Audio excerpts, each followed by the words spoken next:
Hello there. Welcome to this episode of Four Scos Conversations. This is your host, Anthony King, and this week I'm going to take a deep dive look into the Andor trailer. Before we get started, I'm inviting you to join the conversation with us. We can be found on Twitter at Four Scos Pod. You can also follow us on Facebook, Instagram, YouTube, and TikTok just by searching Four Scos Conversations. We look forward to connecting with you on those platforms. And also, please be sure to subscribe, rate, and review the podcast on your listening site of choice. And without further ado, it is time to gather around the campfire for some Force Ghost conversations.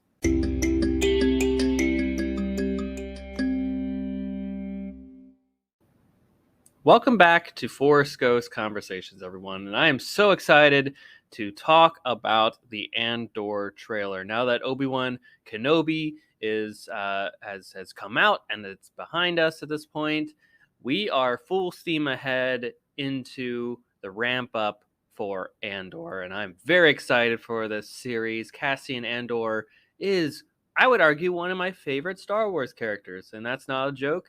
I was enthralled by the character during Rogue One, and I'm so excited that we're going to get, I think, 24 more episodes with him, and we're going to learn so much more about his backstory, the character itself, everything that leads up to the climactic moments of Rogue One, a Star Wars story. But before we get into the trailer, let's talk about some news from the Star Wars galaxy this past week in our Cloud City Gossip segment. I don't know. Let's put some music in there. Let's have a good time with this. So first off, congrats are to be sent all around. Emmy nominations came out this past week, and boy, did Star Wars get recognized. The Book of Boba Fett received nominations in Outstanding Visual Effects in a Season or Movie, Outstanding Sound Editing for a Comedy or Drama Series at 1 hour, Outstanding Fantasy/Sci-Fi Costumes, and Outstanding Stunt Coordination for a Drama Series, Limited, or Anthology Series or Movie. In addition, the acclaimed show Star Wars Visions was also nominated for Outstanding Short Form Animated Program. Now, congrats to all those involved, and best of luck as awards season nears. I believe the Emmys will be taking place this coming September, so be on the lookout for that. I hope that some of these nominations turn out to be victories, because frankly, both these series are excellent and deserve all the praise and accolades. So then finally, for those book lovers at home, the new book, Star Wars, Be More Obi-Wan, Navigate Your World with Wit and Wisdom by Kelly Knox, was released this past week. The book is packed with inspiration from the galaxy's most cool and composed Jedi Master, you know him, Obi-Wan Kenobi. So be sure to check it out wherever you get your books. And with that, ladies and gentlemen, that is everything in the world of Star Wars for this past week. So on the other side of this break, we will be back with our main topic for today, a deep dive look at that brand new Andor trailer.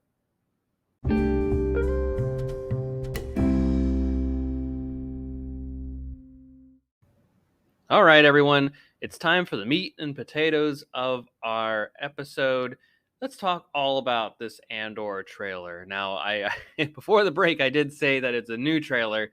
Now, don't get misled here. This is kind of new, kind of not new, right? This is the teaser trailer that debuted at Star Wars Celebration in Anaheim back in May.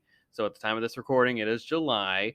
And frankly, I'm anticipating that another Andor trailer will be coming out very soon here as the show really ramps up its marketing and gets ready for what is to come. So I wanted to make sure that we got this episode out in time before something new came over it and topped itself, and it would have made this episode really not necessary. So and it deserves the time and attention. Frankly, this is a really great trailer.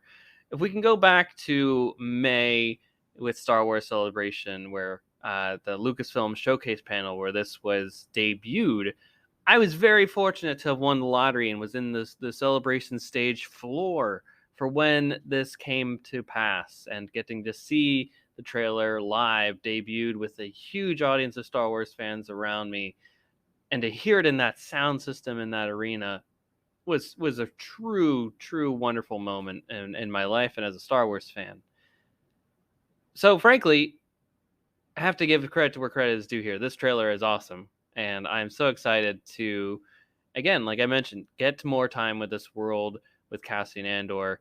And August, at the end of August, is literally just barely over a month away. This series is going to be here before we know it. Similar to Obi-Wan, right? It was here, and it's gonna last. It's 12 episodes this first season. That second season is gonna be another 12 episodes, and then it's gonna be gone. So you gotta enjoy the ride, enjoy the ramp up, and there's so much cool stuff in this trailer alone that I'm excited to geek out with you all about. So if you haven't seen the trailer, now's a good time to watch it. Frankly, I'm going to watch it. I have some notes in general, but I'm also going to do a live reaction. If this is your first time on a kind of like trailer discussion episode of Force Ghost Conversations, typically that's what I'll do. I will watch the trailer. I've got it queued up here on the Star Wars YouTube channel. And I hope that if you're able to, pull it up on your phone or computer or another device and watch along with me here. And kind of do this like live reaction in a way, kind of get some of those initial thoughts and opinions, things that a fan would only geek out about in the moment as you're watching it. So get some of that live commentary, and then we'll tackle those notes, the things that I wrote down that stood out to me as a part of this trailer, things that I'm most looking forward to, the things that stood out to me. So that's kind of what we're gonna do in this episode here. And again, pull up this trailer on Disney. Just search Andor trailer on YouTube, frankly, and it'll pull itself up in one way, shape, or form, whether it be through the specific Star Wars YouTube page, which is what I've got. I'm sure there's probably some Disney or Disney Plus page. I'm sure there's many places where the trailer exists. But I've got it queued up. I hope you've got it set up at home as well. And let's start to watch this trailer. So I'm going to hit the play button in 5, 4, 3, 2, 1, and hit and play.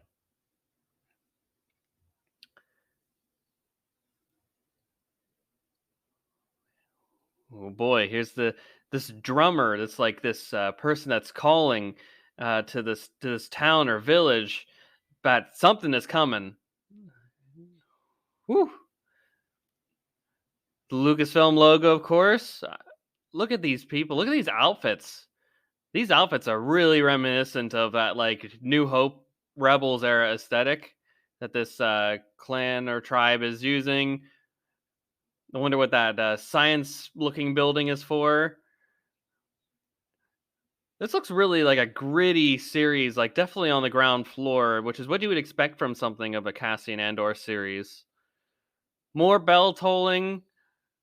The Empire's out in full swing. There he is. That's Cassian.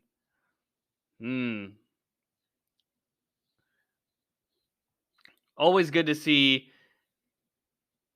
some Imperials get their comeuppance. Oh, some Death Troopers.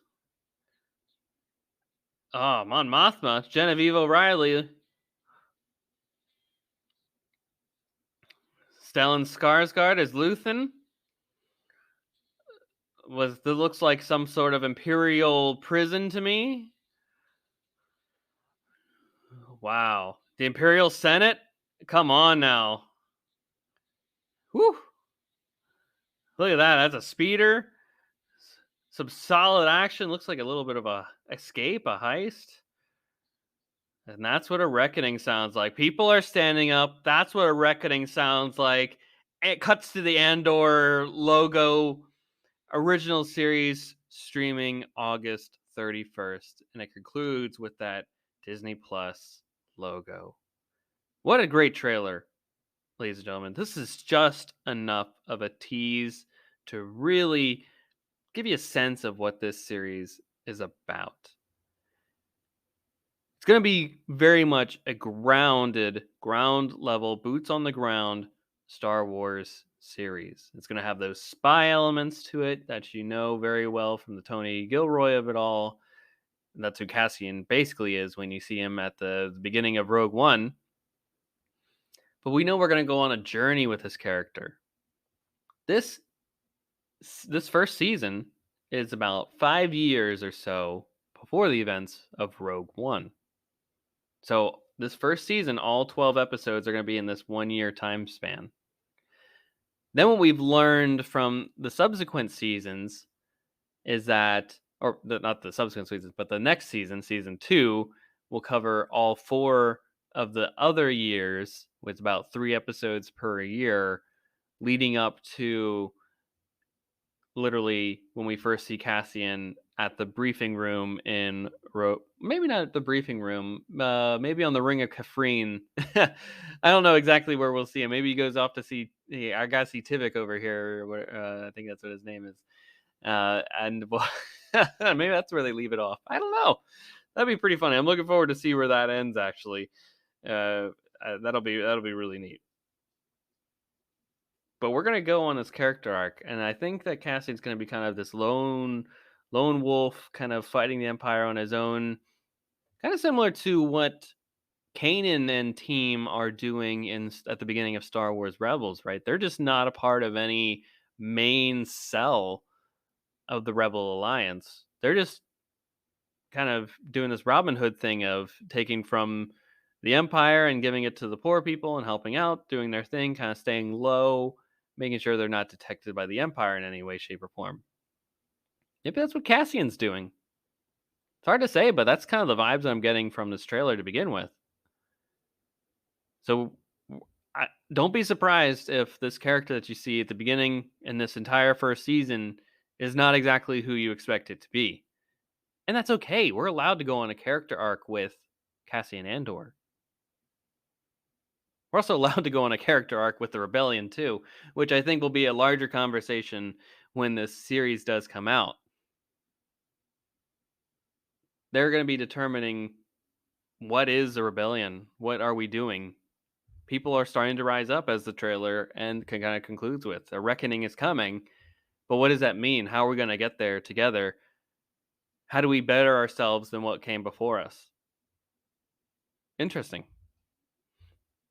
I think to start, we really got to go back to the beginning of the trailer here, and it starts with this excellent image of this time grappler, as the closed captioning on the trailer calls it, or calls this character, and he does this like incredible bell tolling as the action would be from the closed captioning as well.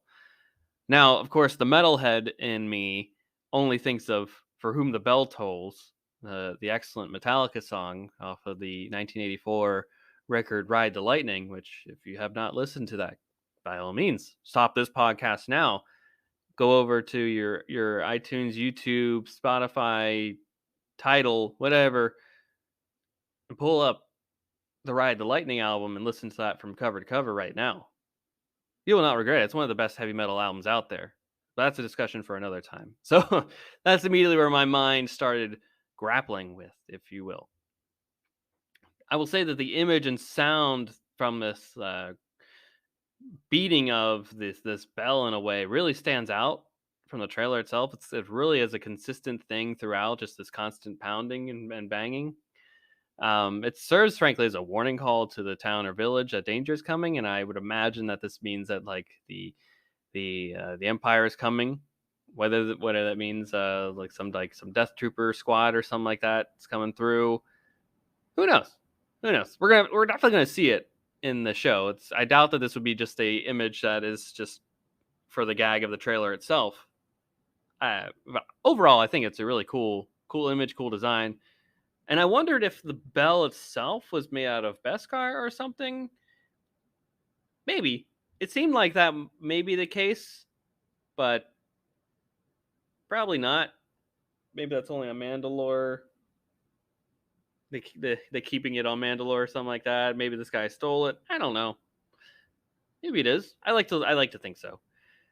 But the rest of the trailer is really much a tease, where there's just quick glimpses, maybe 2 seconds at most, on an image or a character. So I just wanted to point out some of the big ones that stood out to me over the course of the quick minute and I think 54 seconds of the trailer itself. There's a look at that droid that was recently revealed in a toy this past week. The droid is called B2 Emo. Maybe it's B2 EMO. We'll have to find out when the series actually comes out. Of course, I'm personally hoping it's B2 Emo. That'd be pretty funny. Growing up as a millennial, for sure, I am very well aware of the brand of emo music that exists in the world. But based off of like what I can surmise and speculate from the toy reveal itself, is that this droid may be a sidekick to Cassian in some way, shape, or form. Now, bear with me here. We know that K2SO is not in the first season. Alan Tudyk's K2SO, the beloved droid from Rogue One, a Star Wars story, is not in this first season. We'll be yet to tell for the later seasons. We're pretty sure that's going to be the case. He did come out at D23 a couple of years ago to announce the series and said that he would be returning. But perhaps this droid is a precursor to K2SO. Interesting. I'm kind of leaning towards that myself if I'm speculating responsibly on all this right now. Within the trailer after that, though, we get a lot of looks at the Empire, whether it be stormtroopers, officers, this like scientific facility, officers eating, officers sitting at a round table, looking very high and mighty. And frankly, I love the look of the Empire in this trailer. They're looking strong, triumphant, but they're also getting complacent from what I can tell. And this is really what allows the Rebel Alliance to A, band together, become very powerful, and C, find the weaknesses in their system and bureaucracy in order to take them down.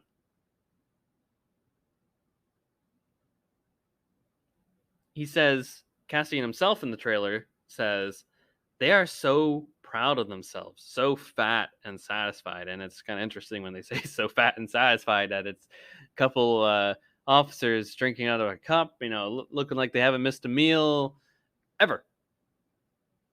And that's usually what happens. People stand up when they see a lot of people, or not a lot of people, but a few really benefiting while the rest of the galaxy is forced to suffer. We're seeing a lot of the downsides of the Empire in recent Star Wars storytelling. Bear with me, if you will.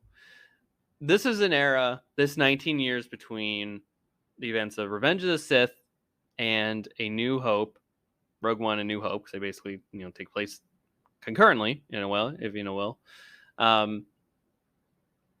This is an era that is, frankly, it's my favorite, era of Star Wars. But it just always stood out to me that in A New Hope, when Obi-Wan's explaining to Luke about the Force, and he's doing that exposition in his hut, what have you, he calls this era the Dark Times. Right? The reign of the Empire, the Dark Times. And frankly, to me, it's the fascinating thing of when it's most dark, what do people do? Who are the heroes behind the scenes, not afraid to stand up for something, even when they know there may not be a chance for them to succeed in their overall goal, mission, or strategy? We're going to see the people fighting first for themselves, for their families, for their communities, and then banding together. We're going to see, frankly, Star Wars Rebels does a fantastic job of showing this hierarchy and growth overall for the rebellion. But we're going to see that in a live action sense on the ground level as well, from another point of view. We saw it from this family that slowly kept growing and hardening their relationships with each other on the Ghost Crew. But Cassian is always, up until the events of Rogue One, seemed to be kind of a loner to me. Kind of this Han Solo-esque, I go by the seat of my pants. I'm doing things for the rebellion that need to be done. And we're slowly going to see the pieces of the rebellion, that puzzle, come together to eventually see what we see on Yavin 4 at Rogue One.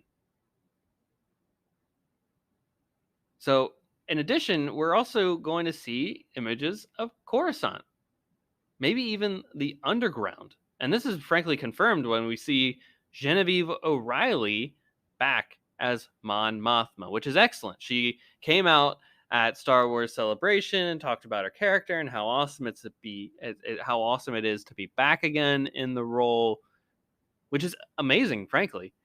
How cool is it that this actress was cast for the role of Mon Mothma in a deleted scene from Star Wars Episode 3, Revenge of the Sith?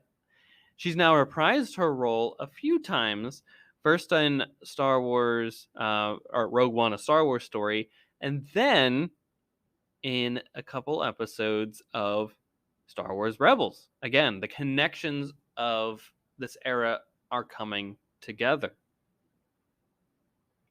This will be a great plug. If you haven't watched Star Wars Rebels, go do so now. Again, what are you holding back on? It's not just an animated show for kids. This is a very pivotal story for the Star Wars galaxy, particularly as we get closer to something like Ahsoka, Andor. Come on now, get on board. Watch the animated stuff. They are wonderful stories of Star Wars storytelling. I'm just excited to see Coruscant again, frankly. What does the Empire Coruscant look like? We haven't really seen it too much since Star Wars Episode 3, Revenge of the Sith. We got a little bit of a flashback in Rogue One to seeing like glimpses of it through the windows, and I know it's talked about in the book Catalyst, which is a prequel to Rogue One. But we're actually going to see it again. And to have Mon Mothma back in her role, Genevieve O'Reilly again portraying this character, it's just excellent. Mon Mothma, again, as a character, is more alive now than ever before. Even from just the little bits that we got in Return of the Jedi, this character has really created a cult-like following. People love this character. And frankly, Genevieve O'Reilly is, I don't know if you would say to blame, but she is responsible, I would say, for a lot of that passion. It just makes sense to have the character so active in this timeline. And she has wonderful moments in Star Wars Rebels that have made me emotional. I have cried at those moments in Star Wars Rebels when she declares that we are a rebellion, basically. Go watch that episode. It's in season 3 of Star Wars Rebels. You will not regret it. We also get to see a image of Stellan Skarsgård, who's one of the high key actors in the series. He's playing a character called Luthen, which is from the closed captioning. So it's cool to see that. I know there's been some promotional images of him riding around with Cassian on like a speeder bike. That's cool. I'm excited to see what his character brings overall to the Star Wars galaxy. I think he's alluded that he'll be in the second season as well. So I'm very excited to see that in general. There seem to be some signs of an Imperial prison based off of some of those orange suit characters. That's pretty neat. Someone that I think is a part of the Empire might be hunting down Cassian Andor as a hollow image of him. If I'm speculating responsibly here, we're going to see this probably be one of the main antagonists. Maybe there's a connection historically to Cassian in some way, shape, or form. I'm going to leave the door open on that one because I really got nothing at this point. There's limitless possibilities for what this person could be in the Star Wars galaxy. Probably part of the Empire at this point. That would be my guess. But other than that, I'm sure there's some sort of connection in general. Probably the thing that got me to geek out the most when we first saw this trailer was the brief glimpse that we got of the Imperial Senate. Now, formerly of the Senate from uh, the prequel trilogy, episodes 1, 2, and 3. Love seeing those, like the sphere shaped, I guess, hover things that they the the the members of the Senate are in their pods when they speak or when they do important votes. I'm excited to see what the politics of this era look like again. And that's where Mon Mothma is really going to come into play. I think the story will be hers too in some regard, because she's going to be on this journey herself of determining at what point do I forego my status and realize that I can't do any good here in the Senate anymore. I can be much better off with the rebellion and leading them on the ground and using my status and influence down there. Now that's a subplot that I'm very much excited to see overall in the course of the Cassian Andor series. So the fact that we get to see a little bit of the Imperial Senate makes me excited for some potential cameos and just to better understand what the dark times are like. Finally, we get this character that I apologize, I don't know the actress's name offhand. But it's a character that, according to the closed captioning, is called Marva, Maarva, and she has this last line that really brings it all together. She says, "People are standing up amidst all these like action sequences that are taking place. Explosions are happening left and right. It looks like Cassian's trying to steal a TIE fighter, a speeder bike, a speeder's exploding. All this great action sequences are taking place around it while she's making this line." And then it concludes with this look at her where she says, "That's what a reckoning sounds like. People are standing up. That's what a reckoning sounds like." Now, I wanted to give you all the deep analysis here when it comes to this line, because they wouldn't have just put it together in this trailer for no reason. So I used my trusty internet searching here and pulled up what the exact definition in this circumstance for reckoning entails. And that would be the avenging or punishing of past mistakes or misdeeds. Now, to me, when she says reckoning, that's avenging the past mistakes and misdeeds that the Empire has done to people. People are tired of being oppressed. At this point in the timeline, it's been 15 years, give or take, since the Empire has taken over. And as we know from the Bad Batch, it wasn't very quickly after Order 66 and the Empire started that, it didn't, or I should say, it didn't take them too long for them to really tighten their grip. Admiral Rampart was out there from the beginning, tightening the noose around around the Empire. And people eventually, when they're oppressed, they will band together and rise up. We've seen it historically, across time, across cultures. This is a commonality. This is something that will put people who are typically enemies and give them a reason for the common ground in order to band together and fight for a better tomorrow. And this is where we're going to start to see people in greater numbers standing up for themselves, fighting back, right? I think of that line from Solo a lot when I hear this, people are standing up. That's what a reckoning sounds like sign. Or that's what it sounds like line. That's the word. I think of the line from Solo as well, where Han basically says, when someone hits me, I hit them back. People get fed up when they're pushed into the gutters like this. And especially when they see people acting high and mighty above them, acting like they're so disconnected from everything that's happening around them that there's just There's just no empathy whatsoever. That's a true act of evil and heinous, is when you can't even have a feeling or empathy for the people underneath you or around you, surrounding you. When you lose that, you lose your humanity. So that's where we're going, or at least where we're starting with when we get to Andor.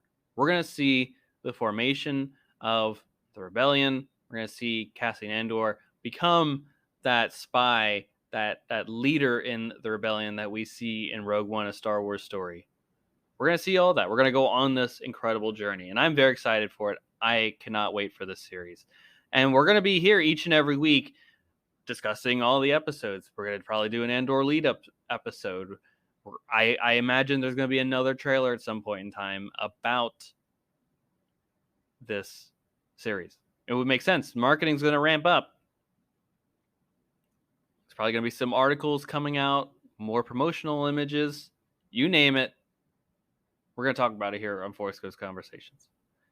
What did you think of the Andor trailer? Are you excited for this series?